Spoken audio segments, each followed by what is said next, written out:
जिस मानसी को मैं जानती थी उसमें तो ममता थी, बहुत प्यार था। फिर ऐसा क्या हो गया कि तुम्हारी ममता तुम्हारे दिल के अंदर पड़े पड़े सूख गई? कितनी बार समझाना पड़ेगा तुम्हें? कितना? क्या है?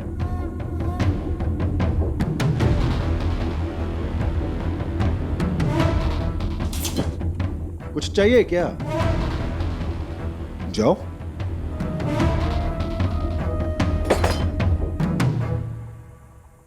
कितनी बार समझाया तुमको, हम जानते हैं तुमको बेटी हुई थी। पिछले 6 सालों से इस कड़वे सच को मैंने इसलिए नहीं दबाया कि तुम मुंह खोल करके सब कुछ बर्बाद कर दो। ये बात कभी भूलना नहीं तुम कि तुम्हारे बेटी हुई थी मझली बहू।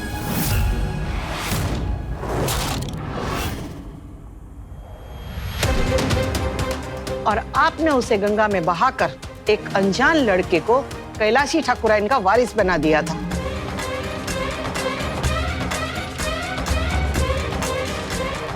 क्या कर रही हो? और तुम्हारी ये बकवास कोई सुन लेता तो? अभी सब चस्टिंगा नहीं, पर सुन भी सकते हैं। आपने पिछले 3 महीने से मुझे पैसे नहीं भेजे और ना ही मेरा फोन उठा रहे बदले ठाकुर। 6 साल पहले तुझे इतने पैसे दिए थे कि तेरी पूरी जिंदगी सुधर जाए। इतने पैसे में आपने 2 जिंदगियों का सौदा किया था मुझसे।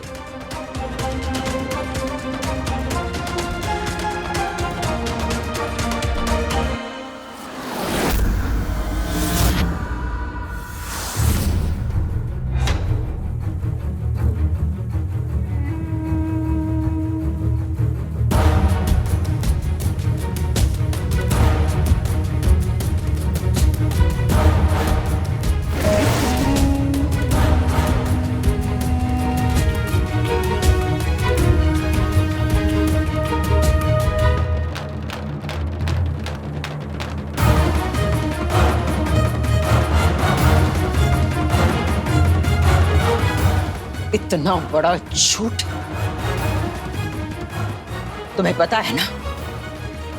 रेशम में सूत की सजावट और सच में झूठ की मिलावट हमें बिल्कुल पसंद नहीं। धोखा दिया ना तुमने मुझे। झूठ बोला ना हमसे कि इस घर में पोती नहीं पोते का जन्म हुआ है। सच कहते हैं लोग, धोखे की फितरत ही है। जब भी मिलता है अपनों से ही मिलता है। मां, मैं समझा सकता हूँ।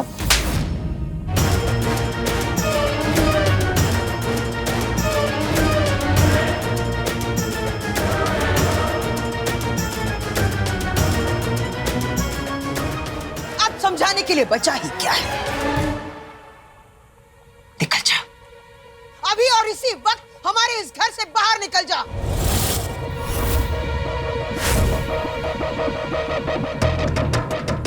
मां, और अपनी ये शक्ल हमें कभी मत दिखाना। एक फुटी कौड़ी नहीं मिलेगी तुम्हें हमारी विरासत में से।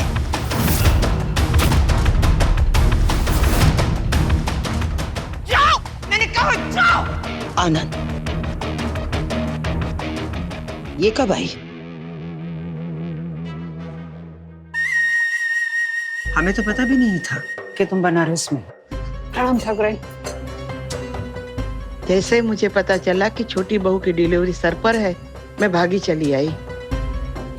ऐसे इस बार तो 2 पोते होने वाले हैं, इनाम भी मैं बढ़ा लूंगी। छोटा काम और छोटा इनाम, ये कैलाशी की फितरत नहीं है। हमारे दोनों पोतों की डिलीवरी ठीक से करवा दो, उसके बाद दोनों बच्चों के वजन भर की चांदी हम तुम्हें देंगे इनाम में। कल से आ जाना काम पर। जी ठाकुराइन। प्रणाम।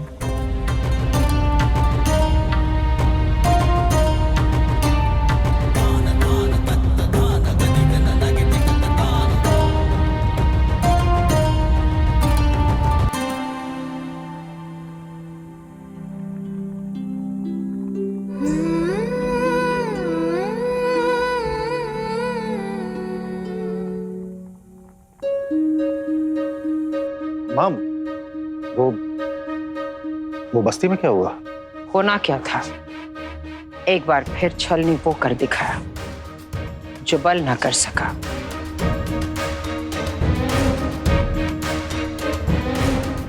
वो एक हत्था कारीगर मान गया। कल बाप और बेटी को हमने बुलाया शोरूम में मिलने के लिए। कम से कम कल तो सब कुछ ठीक ठाक और बराबर से संभाल लेना। औरत के लिए घर बार और आदमी के लिए कारोबार, हमारा ये नियम तुम जानते हो ना? पर मां, तो शुक्ला जी चाहेंगे कि आप भी हो कल वहां।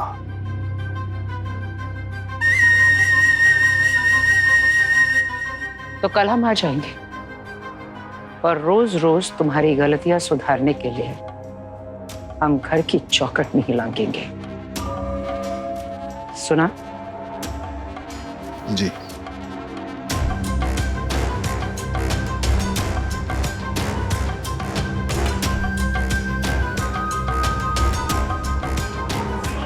मतलब कल वो चढ़ी भी आ रही है शोरूम में। आने दो, खूब मजा चखाएंगे हम उसे।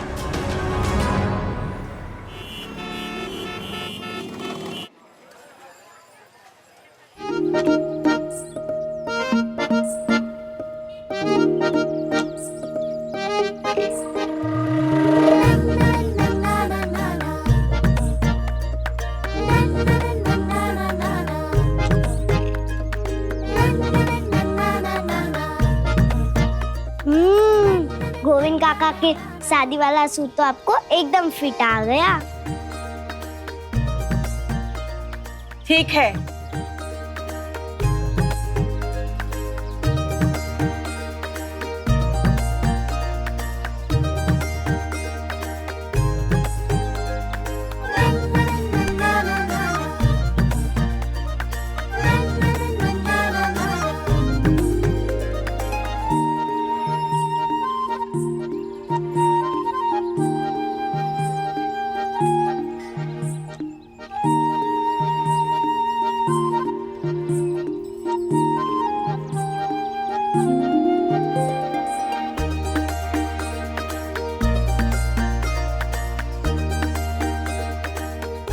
खुश रहो बेटा, हमेशा खुश रहो।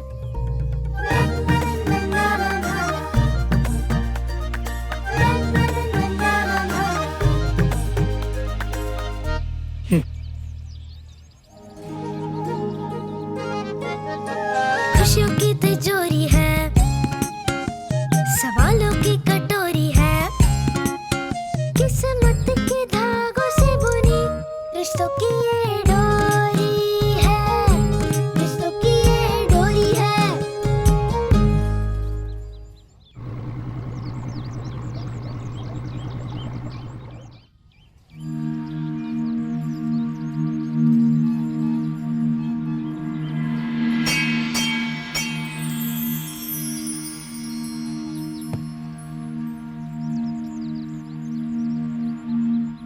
हे संकटा भैया, आज से मेरे बाबा की नई पहचान बनने जा रही है। आशीर्वाद दीजिए कि मेरे बाबा बनारस के सबसे बड़े बुनकर बन जाए। संकटम भैया, आशीर्वाद दो कि मैं डोरी का हर सपना पूरा कर सकूं। बाबा चले?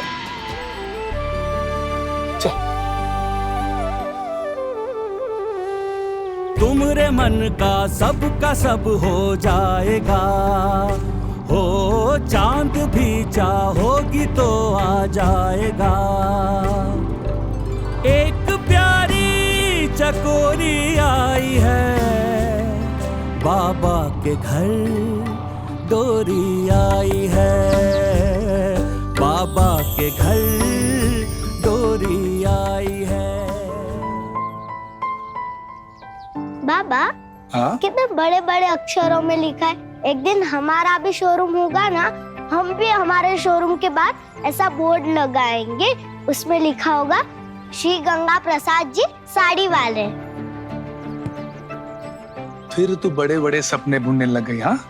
अगर सपने नहीं बुनूंगी तो पूरे कैसे होंगे? वैसे भी नानी कहती दिन में एक बार सरस्वती माँ जुबान में बैठती ही है। तो अगर मैं हर समय आपकी नई पहचान और बड़ी सी दुकान मांगूंगी तो कभी ना कभी सरस्वती माँ आशीर्वाद में शोरूम दे ही देगी।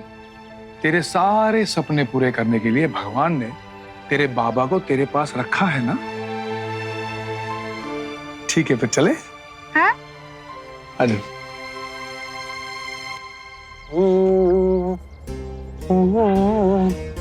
गाड़ी को बैलगाड़ी की तरह मत चला चक्रम, हमें जल्दी से शोरूम पहुंचना है। बैलगाड़ी? अरे बाप रे, इतना साइकिल लोगों को पीछे छोड़ दिए हम, अब कितना तेज चलाएं? हाँ तेज चलाएंगे। आज अचानक शोरूम जाने का कैसे सूझा तुम्हें लल्ला? सुना है शोरूम में आज कुछ खास लोग आने वाले हैं, तो सोचा हम भी मिल ले। आज उस नौटंकी को मजा चखा कर रहूंगा। भूत के पांव पालने में दिखाई दे रहे हैं ठकुराइन जी। हमारे छत्र छाया में है, व्यापार की नब्ज तो पता होगी ही। वरना कुछ लोग जो कद में ऊंट से लेकिन फर्क नहीं समझ पाते रेशम और सूत में।